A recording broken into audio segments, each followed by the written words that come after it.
എന്നത്തെയും പോലെ ഞായറാഴ്ച ലീവായിരുന്നു. എന്ത് ചെയ്യണമെന്ന് അറിയാതെ ഇങ്ങനെ ഇരിക്കുന്ന സമയത്താണ് കുറച്ച് ദിവസങ്ങൾക്ക് മുമ്പ് ഞങ്ങൾ റാന്നിയിൽ നിന്ന് പരിചയപ്പെട്ട ദിലു എന്ന് പറഞ്ഞൊരു ചേട്ടൻ. അദ്ദേഹം ഒരു നേഴ്സും കൂടിയാണ്. അപ്പോൾ അദ്ദേഹം ഞായറാഴ്ച ഞങ്ങളുടെ വീട്ടിലേക്ക് ഭക്ഷണം കഴിക്കൊണ്ട് ക്ഷണിച്ചു. അങ്ങനെ ഞങ്ങൾ വണ്ടി എടുത്ത് അവിടേക്കുള്ള യാത്രയിലാണ്. അങ്ങോട്ടുള്ള യാത്ര എന്ന് തന്നെ പറയുമ്പോൾ നിങ്ങൾക്ക് തന്നെ കാണുമ്പോൾ തന്നെ മനസ്സിലാകും, നല്ല അടിപൊളി സ്ഥലം കേട്ടോ. കാരണം നല്ല മുളങ്കാടും അതേപോലെ നല്ല നല്ല മരങ്ങളൊക്കെ ഉള്ള നല്ല പച്ചപ്പാർന്ന ഒരു പ്രകൃതി രമണീയമായ സ്ഥലത്തൂടെ ഞങ്ങൾക്ക് യാത്ര. ബൈക്കിൽ തന്നെ പോയിട്ട് നല്ല വെയിലുണ്ടെങ്കിൽ പോലും നമുക്കൊന്നും എഫക്റ്റ് ചെയ്യുന്നില്ല. നല്ല അടിപൊളി നല്ല സുന്ദരമായിട്ട് ഇങ്ങനെ യാത്ര ചെയ്ത് പോകുന്നുണ്ട്. അപ്പോൾ എന്തായാലും ഇവിടുന്ന് കുറച്ച് ദൂരമുള്ളൂ അദ്ദേഹത്തിൻ്റെ വീട്ടിലേക്ക്. ബാക്കി വിശേഷങ്ങൾ നമ്മൾ അവിടെ ചെന്നിട്ട് കാണിക്കുന്നതായിരിക്കും. ഒരു അടിപൊളി സ്പോട്ടിലേക്ക് നമ്മൾ പോകുന്നു. ഓക്കെ, അപ്പോൾ ഞങ്ങൾ മന്നമരുതിയിലെ ഒരു വീട്ടിലാണ് കേട്ടോ. ഞങ്ങൾ അടിപൊളി ഫുഡും കാര്യങ്ങളൊക്കെ കഴിച്ചുകൊണ്ടിരിക്കുകയാണ്.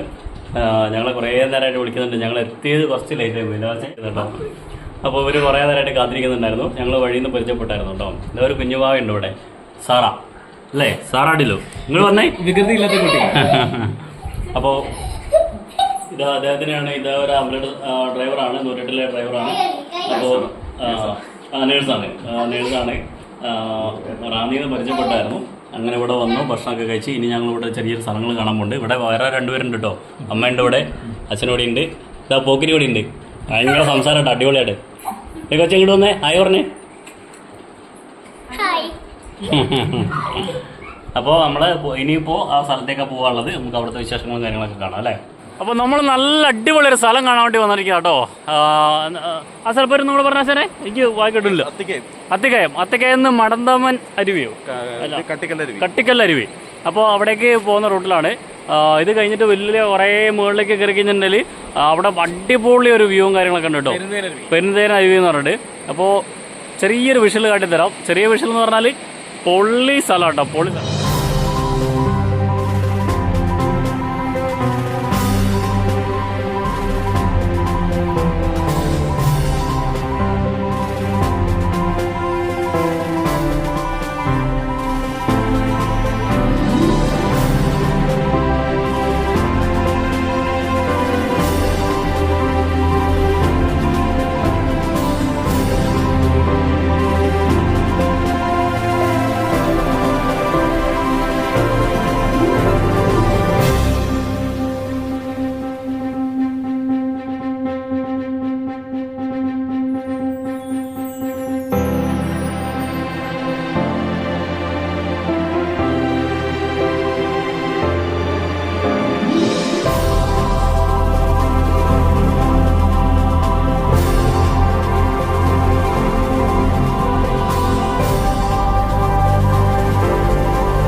കേരളത്തിലെ മധ്യ തിരുവിതാംകൂറിലെ പത്തനംതിട്ടയിൽ നിന്ന് 35 കിലോമീറ്റർ അകലെ സ്ഥിതി ചെയ്യുന്ന ഒരു വെള്ളച്ചാട്ടമാണ് പെരുന്തേനരുവി.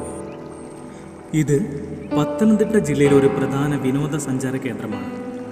പശ്ചിമഘട്ടത്തിലെ മലനിരകളിൽ പമ്പാ നദിയുടെ ഒരു പോഷക നദിയായ പെരുന്തേനരുവിയിലാണ് ഈ ഒരു വെള്ളച്ചാട്ടം. മനസ്സ് നിറയ്ക്കുന്ന മാദക സൗന്ദര്യവുമായി നുറഞ്ഞു പതഞ്ഞ് അലതല്ലി ഒഴുകുന്ന കാട്ടരുവി, പേരിനെ അനർത്ഥമാക്കുന്ന പോലെ നയനമനോഹരമായ കാഴ്ചകൾക്കൊപ്പം മരണക്കയങ്ങൾ കൂടി ഒളിപ്പിച്ചു വച്ചൊഴുകുന്ന പെരുന്തേനരുവി. കാരണം ഈ അരുവിക്കൊരു പ്രത്യേകതയുണ്ട്. പഴമക്കാർ പറയുമായിരുന്നു, അരുവി മൂളിയാൽ മരണം ഉറപ്പില്ല. അതുതന്നെയാണ് ഇവിടെ സംഭവിച്ചുകൊണ്ടിരിക്കുന്നത്.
ഏറ്റവും അടി നടക്കുന്ന ഈ വിഷയത്തിന് വരില്ല. ആരും താഴില്ല. നീ എടുക്കാൻ പറയും, അല്ല ഞാൻ എടുക്കാൻ നീ എടുക്കാൻ പറയും, പിന്നെ അടിയാവും.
അങ്ങനെ ഇത്രയൊക്കെയാണ് നമ്മൾ പെരുന്തേനരുവിയിലെ കാഴ്ചകൾ. അപ്പോൾ ഞങ്ങൾ ഇങ്ങനെ കറങ്ങി വന്ന് നമ്മളെ ഡാമിൻ്റെ സൈഡിൽ കൂടെ വന്ന് ഈ കാട്ടിലൂടെയാണ് നമ്മൾ ഇനി പോകുന്നത് കേട്ടോ. കാടെന്ന് പറഞ്ഞാൽ ചില സമയങ്ങളിൽ ആനകൾ അങ്ങനെ ഇങ്ങനെ ചെറിയ ചെറിയ വന്യജീവികൾ മാത്രം വന്ന് പോകുന്നൊരു ഏരിയയും കൂടിയാണ്. പക്ഷെ ഞങ്ങൾ പോയ സമയത്ത് ഇങ്ങനെ ആനകളൊന്നും കാണാൻ പറ്റിയില്ല. പിന്നെ ഞങ്ങൾ ഒരാഴ്ച മുമ്പാണ് ഇവിടെ ആന വന്ന് ഇറങ്ങിപ്പോയിട്ടുണ്ടെന്ന് അവർ പറയുകയും ചെയ്തു ആൾക്കാരുകൾക്ക്. അപ്പം ഇതാണ് നല്ലൊരു അടിപൊളി യാത്രയാണ്. വന്ന് ആൾക്കാർ ഇത് കാണുന്ന ആരെങ്കിലും ഉണ്ടെങ്കിൽ, നിങ്ങൾക്ക് ഇവിടെ വന്ന് കാണാത്തവരുണ്ടെങ്കിൽ ഇവിടെ വന്നൊരു എക്സ്പീരിയൻസ് ചെയ്യാൻ പറ്റും നല്ലൊരു അടിപൊളി ഒരു ഒരു ഏരിയയും കൂടെയാണ് നമ്മുടെ ഈ പെരുന്തേനരുവി എന്ന് പറയുന്നത്. നമ്മൾ കറക്റ്റ് നമ്മൾ പറഞ്ഞ പോലെ തന്നെ നമ്മൾ റാന്നിയിൽ കുറച്ച് ദൂരമുള്ളൂ നമ്മൾ ഈ ഒരു സ്പോട്ടിലേക്ക്. അപ്പം എല്ലാവരും വന്ന് ഇത് എക്സ്പ്ലോർ ചെയ്യാം. കാരണം അതിനുശേഷം ഈ കാട്ടുകൂടുള്ള യാത്രയും കൂടെ വേണം.